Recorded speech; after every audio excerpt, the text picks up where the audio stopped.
नमस्कार, PTN health में एक बार फिर से आपका बहुत बहुत स्वागत है।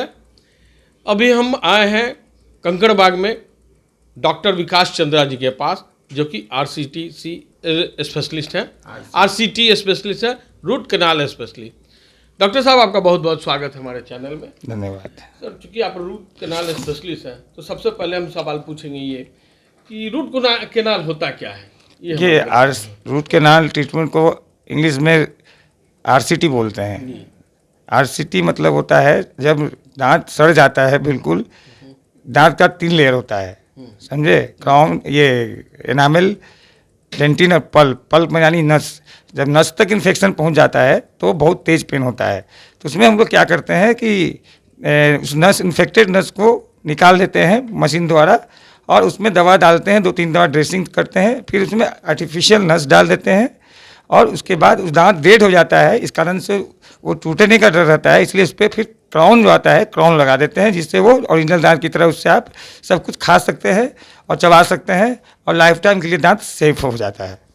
तो ये रूट कैनाल जो है, तो ट्रीटमेंट करने में समय कितना लगता है सर? देखिए, केस के ऊपर डिपेंड करता है। ज़्यादा इन्फेक्शन होता है तो महीना दिन भी लग जाता है, नहीं तो एक सिटिंग में भी हो सकता है, और 3 सिटिंग में भी, 4 सिटिंग में भी हो सकता है। केस के ऊपर डिपेंड करता है कौन सा केस है, क्या कंडीशन है दांत का, किस तरह से दांत सड़ा हुआ है। तो अभी हम बात कर रहे हैं आधुनिक डेंटल हॉस्पिटल के डॉक्टर विकास चंद्रा जी से। इन्होंने बताया कि रूट कैनाल होता क्या है, कैसे रूट कैनाल का ट्रीटमेंट किया जाता है। सर, रूट कैनाल तो ठीक है, अब ये आपको जो पैडिया के बारे में कुछ जानना चाहते हैं। सर, पैडिया क्या है? पैडिया, उसको पेरियोडोंटिक्स बोलते हैं। इसमें क्या होता है ना, मसूड़ा में इन्फेक्शन हो जाता है। आप देखते होंगे कभी कभी दांत अपने आप हिलने लगता है, तो एक्चुअली गम जो होता है, गम ग्रिप बना के रखता है दांत को। तो गम में इन्फेक्शन के कारण वो धीरे धीरे ढीला हो जाता है। वो बैक्टीरिया जो फॉर्म करता है, वो धीरे धीरे अंदर अंदर, जैसे दीमक खाता है दीवार को, लकड़ी को, उसी तरह वो खाने लगता है, और वो दांत धीरे धीरे अपना ढीला हो जाता है। पैडिया का रोकथाम यही है कि आप हमेशा ऐसे डेंटिस्ट से मिलिए, 6 महीना पे चेकअप करवाते रहिए, और स्केलिंग पत्ती के द्वारा मसूड़े की सफाई करवाते रहने से दांत का गम मजबूत रहेगा, तो आपका दांत हमेशा के लिए मजबूत रहेगा। तो हमेशा इसके लिए डॉक्टर से संपर्क करना। अपने से कोई उपाय, वैसा कोई उपाय जो ऐसा है कि नीट क्लीन रखिए, माउथ वॉश यूज कीजिए, अच्छा से ब्रश कीजिए, और कोशिश कीजिए कि जितना हाइजीनिक रहे उतना अच्छा है। पैडिया में सुनते हैं कि मुंह से बदबू भी आने लगता है, स्मेल आता है, बैड ब्रेथ बोलते हैं, तो उसमें स्केलिंग ही उपाय है। स्केलिंग करवाइएगा तभी वो खत्म होगा। तो कितना दिन का ट्रीटमेंट होना चाहिए? बस वो 6 महीना पे करवाना चाहिए स्केलिंग। आदमी, किसी भी इंसान को 6 महीना पे स्केलिंग करवाना चाहिए। इससे उनका ओरल हेल्थ भी अच्छा रहेगा, ओरल हाइजीन भी अच्छा रहेगा। मतलब ये कि अगर पैडिया नहीं भी है किसी भी इंसान को, तो भी आपको स्केलिंग करना जरूरी है। तो बिना पैडिया के भी, अगर आपकी पैडिया की शिकायत नहीं भी है, तो स्केलिंग कराना जरूरी है। हर 6 महीना पे आप दांत की सफाई कराएं, तो आपकी दांत जो है मजबूत बनी रहेगी, डॉक्टर साहब का कहना है। डॉक्टर साहब, एक चीज़ और, ये छोटे छोटे जो बच्चे होते हैं, चॉकलेट खाने का बहुत शिकायत होता है। या चॉकलेट खाते हैं जिससे उनका दांत गड़बड़ हो जाता है, तो क्या उसके लिए उपाय है, ये बताइए। देखिए, बच्चों में प्रॉब्लम है कि चॉकलेट ही नहीं है, चॉकलेट है, लेज है, जो भी है, जंक फूड है। एक्चुअली क्या होता है ना कि दांत में वो चिपक जाता है, एक लेयर बना लेता है, जिस तरह से बैक्टीरिया फॉर्म कर जाता है। तो उसका उपाय है कि जब भी खाए, अगर ज़्यादा छोटा बच्चा है, अगर 6 साल का है, 5 साल, ब्रश रेगुलर करवाएं। रात में सोने के पहले कॉटन से, अगर दूध पीने वाला बच्चा है, तो अगर रात में दूध पीता है तो कुल्ला नहीं कर सकता है, तो कम कॉटन को पानी में भिगा के उनके दांतों को साफ कर दे कि बैक्टीरिया फॉर्म न करे। और हमेशा अच्छा से brush, neat and clean mouth को रखें, दांत को साफ रखें, तो कभी नहीं लगेगा। लेकिन 80% बच्चों में ये शिकायत है। लेकिन लोगों को, पेशेंट्स का भी धारणा है कि ये दूध का दांत है, टूट जाएगा, फिर नया आएगा। लेकिन सब चीज़ का एज होता है, सब चीज़ का पीरियड होता है। सबके कोई 6 साल में आता है, कोई 12 साल तक दांत आता है, जो लास्ट मोलर्स होता है, 25 साल तक आता है, जो विजडम टीथ बोलते हैं जिसको आप लोग। तो 25 साल तक, हाँ, 25 साल तक दांत आते रहता है। सबका स्टेज है। लेकिन अगर दांत सड़ जाएगा बच्चा में, तो बच्चा चबा के खाएगा कैसे? दांत ही से, दांत देखिए, दिखाने के भी काम आता है, खाने के भी काम आता है। आपकी खूबसूरती दांतों से ही है, और चेहरे का शेप दांत से ही है। जी जी। तो आज वही है इसका उपाय, ब्रश अच्छा से करवाइए बच्चों को, देखते रहिए कि क्या प्रॉब्लम है, यही सब। जो बच्चे खुद से ब्रश नहीं कर पाते हैं तो हाँ, बताया गार्जियन ना उनका उपाय, उनको कुला करवाइए, चाहे कॉटन में रोल करके, मिल्क जो पीते हैं तो बच्चे रात में चूसनी वगैरह से, तो ज़्यादा छोटे हैं तो ये कॉटन में वो पानी में भिगो के उनके रात को मुंह को साफ कर दीजिए, तो बैक्टीरिया फॉर्म नहीं करेगा। वो कुल्ला जो नहीं कर सकते हैं, जो ब्रश कर सकते हैं वो ब्रश करेंगे। तो पेस्ट कौन सा इस्तेमाल करना चाहिए बच्चों के लिए? पेस्ट में आता है बच्चों का कीटोडेंट करके आता है, उसमें ये कम फ्लोराइड कम रहता है, उसको ही यूज़ करना चाहिए। बच्चों के लिए अलग पेस्ट नहीं आता, लेकिन लोग रेगुलर जो भी पेस्ट उससे करवाते हैं, बच्चों के लिए अलग पेस्ट आता है, कीटोडेंट करके आता है। बहुत सारी कंपनियां जो बनाती है उनका पेस्ट अलग आता है। डॉक्टर साहब ने बहुत अच्छी सलाह दी कि बच्चों के लिए अलग पेस्ट आता है, उसी का आप इस्तेमाल करें। कीटोडेंट करके एक पेस्ट आता है या और भी कंपनी का, लेकिन बच्चों के ही पेस्ट को आप इस्तेमाल करें तो बच्चों की दांत सही रहती है। और पूरी रात में ब्रश करवाएं और कुल्ला करवाएं। जी, रात में ब्रश भी करवाना है और कुल्ला भी करवाना है। जो बच्चे नहीं कर पाते हैं खुद से, तो उनको माउथ में अपना कपड़ा लपेट कर, जो भी है कॉटन लपेट कर उसको साफ करें। ये तो हुई बच्चों की बात सर। बड़ों के लिए, बड़े के भी जो दांत है उम्र से पहले हिल जाता है, इसका क्या कारण? उम्र से पहले हिलने का कारण वही पैरिया है। हाँ, पैरिया होगा, गम में प्रॉब्लम होगा तो दांत हिलने लगेगा, और कोई कारण नहीं है और कोई कारण? भाई, कोई कारण नहीं है। ये जो सेवन करते हैं गुटखा वगैरह, उसके कारण भी कुछ हानि होती है? देखिए, हानि तो होगी, सब चीज़ से होती है, लेकिन सब चीज़ को मेंटेन करना चाहिए। लोग मेंटेन नहीं करते हैं, सिर्फ गुटखा खाने में खर्च कर देंगे महीना में 3,000, लेकिन ओरल हाइजीन पे ध्यान नहीं देंगे। तो किसी चीज़ का मेंटेन करके चलिएगा। मान लिया गाड़ी है तो उसको मेंटेन नहीं कीजिएगा तो इंजन खराब हो जाएगा ना, क्या बॉडी को ही मेंटेन नहीं किया। तो खाने में तो प्रॉब्लम है ही, कैंसर होने का चांस है, बहुत होता है ऐसा। सुनी रहे, mouth cancer is the general case of general disease of in India. आज भी पेपर में कल निकला था कि माउथ कैंसर ज़्यादा हो रहा है। तो उसको मेंटेन कीजिए, उसका मेडिसिन है, सफाई कीजिए, ओरल हाइजीन मेंटेन रखिए, ये सब कीजिए तो थोड़ा सा होगा कि नहीं होगा भगवान जाने, लेकिन उसको मेंटेन करने से उसका थोड़ा सा बचाव हो सकता है।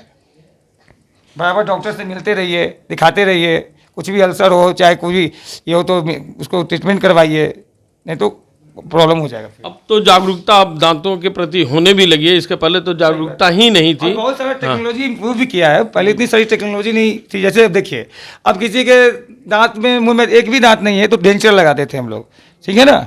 अब इम्प्लांट टेक्नोलॉजी आ गया है, अगर एक भी दांत नहीं तो आप दांत फिक्स करवा सकते हैं। इसी पे हम चर्चा करने जा रहे थे, इम्प्लांट टेक्नोलॉजी है क्या होता है, कैसे दांत को फिक्स करते हैं इसके द्वारा? देखिए, इम्प्लांट एक टाइटेनियम स्क्रू आता है, समझे। उस टाइटेनियम स्क्रू को जबड़ा में हम लोग सर्जरी करके डाल देते हैं, ठीक है, फिर उसको छोड़ देते हैं, फिर उसी के ऊपर क्राउन आता है, उसको लगा देते हैं। पहले क्या होता था कि दो तरीके से दांत है भी, तो अगर नहीं मिसिंग टीथ है, 1 या 2 या 3, तो अगल बगल के दांत के सपोर्ट से दांत लगाया जाता था। वो अभी भी चल रहा है, लेकिन उसका एक और उपाय आ गया है कि इम्प्लांट से हम ये सिंगल टूथ को अगल बगल को टच न करके उसको स्क्रू को डाल के उस पर क्राउन लगाएंगे, उससे सारा कुछ खा सकते हैं। और नहीं भी दांत मुंह में है तो इम्प्लांट करके आप फिक्स लगवा सकते हैं, फिक्स डेंचर भी लगवा सकते हैं, फिक्स क्राउन भी लगवा सकते हैं, फिक्स ब्रिज भी लगवा सकते हैं। ये इम्प्लांट जो है इसका लाइफ कितना दिन का? लाइफ है, डिपेंड करता है कौन सा इम्प्लांट लगवा रहे हैं। तरह तरह का इम्प्लांट आता है, अच्छा इम्प्लांट लगाते हैं तो जिंदगी भर ही चल सकता है। डिपेंड करता है इम्प्लांट कौन सा कंपनी का लगवाते हैं। क्या कॉस्ट पड़ जाता होगा सर? इम्प्लांट का मिनिमम मान के चलिए 15,000-20,000 रुपया पड़ जाता है एक इम्प्लांट का। एक इम्प्लांट का? हाँ, क्राउन के साथ। तो इम्प्लांट तो मान लो कि ठीक है, जिसकी पूरी दांत टूट गई है। नहीं, एक भी दांत, देखिए जैसे किसी की एक दांत नहीं है, सपोज डैट, यहाँ पे ये किसी का है, आपका ये दांत नहीं है सपोज डैट, तो इनका जैसे कि ये ब्रिज है, अगल बगल के दांत का सपोर्ट लेके लगा है, ऐसे ऐसे देखिए, ठीक है ना, ऐसे लगा, ठीक है। अच्छा। अगर मान लीजिए इम्प्लांट होता है तो यहाँ पे स्क्रू डालते, यहाँ पे स्क्रू डालते, यहाँ पे स्क्रू डालते, 3 स्क्रू डालते, और इस पे क्राउन लग जाता है, इस पे दांत लग जाता है, इस पे दांत लग जाता है। इससे होता है कि ये दोनों दांत को टच नहीं करना पड़ता है। अच्छा। हाँ, ये क्या है कि ये दोनों दांत भी जो ओरिजिनल दांत है उसको डैमेज करना पड़ गया, समझे। क्या कि देखिए, पिलर रहेगा तभी ना इसमें सपोर्ट डालिएगा। पिलर ही अगर खराब हो गया, हाँ, पिलर कमजोर रहेगा तो कहाँ से ये हाँ, यही इसका ये प्रोसेस है। ये क्राउन है, जैसे ये जो इम्प्लांट का होता है ना, ये क्राउन इसको बोलते हैं। ये आरसीटी के बाद कैप पे भी लगाते हैं, ऐसे भी एक दांत के ऊपर लगाते हैं, इसको क्राउन बोलते हैं। और 1 से 2 से 3 आता है, इसको ब्रिज बोलते हैं। इसमें बहुत तरह के क्वालिटीज भी आते हैं। एक मेटल क्राउन आता है, एक porcelain fuse, metal fuse porcelain आता है। आजकल एक आ गया जिरकोनिया। जिरकोनिया का लाइफ ज़्यादा है, लाइफ तो इन लोग का भी, इसका भी है, इसका क्वालिटी अलग है और बहुत ज़्यादा नेचुरल लगता है दिखने में, लेकिन वो कॉस्टली है। उस दांत का 12 से 15 हज़ार लग जाता है एक दांत का। और क्राउन अगर लगवाते हैं पोर्सलिन फ्यूज तो 3-4 हज़ार 5 हज़ार रुपया, वो डिपेंड करता है क्वालिटी के ऊपर। अब मेटल्स नहीं लगाते हैं, कोई मेटल्स आउटडेटेड हो गया है। अब फिलिंग पे आइए, अगर कैविटी फॉर्म कर गया है तो फिलिंग में भी टेक्नोलॉजी बहुत इंप्रूव कर गया। पहले लोग चांदी भरवाते थे, सोना भरवाते थे, लेकिन अब दांत का कलर का फिलिंग आ गया है जो अच्छा वाला आता है, उसको लाइट कोर बोलते हैं, जो लेजर के द्वारा दांत में भराता है। वो दांत के कलर का होता है, पता भी नहीं चलेगा आपको कि दांत भरा हुआ है। और चांदी वगैरह इसमें पता चल जाता था कि ये फिलिंग क्या हुआ है। हाँ, उसमें दांत कितना तो सोना का कोटेड लगा लिए या चांदी का आउटडेटेड हो गया, अब फिलिंग कर दिया जाता था। बहुत इंप्रूव कर गया है। जी जी। अब सर्जरी में भी बहुत कुछ इंप्रूव किया। किसी का जबड़ा टूट गया तो पहले हम लोग, अभी भी चल रहा है वो टेक्नोलॉजी, लेकिन IMF करते थे, इंट्रामेक्सलरी फिक्सेशन बोलते हैं उसको। मुंह के जबड़ा को बांध दिया जाता था 1 महीने 2 महीने 3 महीने के लिए, जब तक वो जुड़ ना जाए। अब क्या है ना, प्लेटिंग करके, सर्जरी करके, प्रिंटिंग करके स्क्रू कस देते हैं। इससे होता है कि पेशेंट फ्री हो जाता है, खा पी सकता है। उसमें कि खा नहीं पी सकता है, सिर्फ लिक्विड ले सकता है। तो लोग सर्जरी ही ज़्यादा करवाते हैं, समझे। और सर्जरी करके आप तुरंत ये करवा सकते हैं। अब टेढ़े मेरे दांतों पे आइए जी, इसी पे सवाल करना था। टेढ़े मेढ़े जो दांत बचपन से ही हो जाता है, मतलब जन्मजात होता है या धीरे धीरे वो? देखिए, इसका 2 फैक्टर है। ये जेनेटिक भी होता है, समझे। और समय से दांत नहीं टूटने से, समय पे नहीं आने से ही टेढ़ा मेढ़ा होता है, ऐसे नहीं होता है टेढ़ा मेढ़ा। तो दांत आने का ड्यूरेशन भी है, समय है। वो तो बताया ही ना सबका। ये जैसे कि आगे का दांत 6 साल में मोलर निकलता है, ये इंटीरियर सेंट्रल इंसाइजर जिसको बोलते हैं, आगे का दांत। फिर 8 साल में निकलता है, फिर 9 साल में निकलता है, फिर 10 साल में निकलता है, फिर 12 साल में सेकंड मोलर, और 18 से 25 साल में थर्ड मोलर, जिसको विजडम टीथ बोलते हैं। तो सबको समय आना चाहिए, समय पे टूटना चाहिए, नहीं तो टेढ़ा मेढ़ा आना ही है, समझे। जगह नहीं मिलेगा, दांत आ जाएगा तो साइड से निकल जाएगा, वो पहले टूट जाएगा तो जहाँ तहाँ आ जाएगा। इसलिए सबका पीरियड है। बच्चों के दूध के दांत आने का ही पीरियड है, 6 मंथ से स्टार्ट होता है, 2.5 साल तक वो दांत आता है, सारा 5 दांत जो होता है खाने का जो होता है, हाँ, सब पीरियड टोटल 2.5 साल तक में आ जाता है दांत। टेढ़े मानों में टेढ़े मेरे दांतों में भी वही क्लिपिंग करवाइए तो हो जाता है। उसमें भी 2-3 तरह का होता है, बेसल्स लगता है, तो बेसल्स बोलते हैं जो क्लिप लगाते हैं हम लोग। तो वो मेटल का भी आता है, सिरामिक का भी आता है। आज एक नया टेक्नोलॉजी आ गया है, हाँ, एलाइजर बोलते हैं। उसमें क्लिप नहीं रहता, वो हम लोग बनवाते हैं मेटल का, ये एक प्लास्टिक टाइप का जो होता है मटेरियल, वो सिर्फ लगाना होता है। आजकल ये नया टेक्नोलॉजी है, लेकिन कॉस्टली है। 80,000 70,000 रुपये लगता है। इधर लेने पे उसका कोई रेट नहीं है, इसका भी कोई रेट नहीं है। डेंसिटी में MRP तो कुछ है नहीं, जैसा है आपका कुछ भी ले सकते हैं। इसलिए उसमें कोई दिक्कत नहीं है। वो आजकल चला हुआ है वो टेक्नोलॉजी, एनालाइजर जिसको बोलते हैं, वो टेक्नोलॉजी ज़्यादा चला है। डिपेंड करता है पेशेंट क्या चाहता है। उतना लोग बेसल्स नहीं लगाना चाहते हैं कि दिखाई देता है, तो वो लगा लीजिए, ट्रांसपेरेंट होता है वो। तो दांतों की समस्याओं के बारे में बहुत सी जानकारियां हमने डॉक्टर विकास चंद्रा जी से ली, जो कि आद्विक डेंटल हॉस्पिटल के ऑनर हैं, डायरेक्टर हैं, सब कुछ हैं। डॉक्टर साहब, समय तो कम है, अब चलते चलते हमारे दर्शकों को कुछ सुझाव देना चाहते हैं दांतों के बारे में। देखिए, प्रॉब्लम हो चाहे ना हो, अगर प्रॉब्लम नहीं भी है तो दांत 6 महीने पे रूटीन चेकअप करवाते रहना चाहिए दांतों को डॉक्टर से।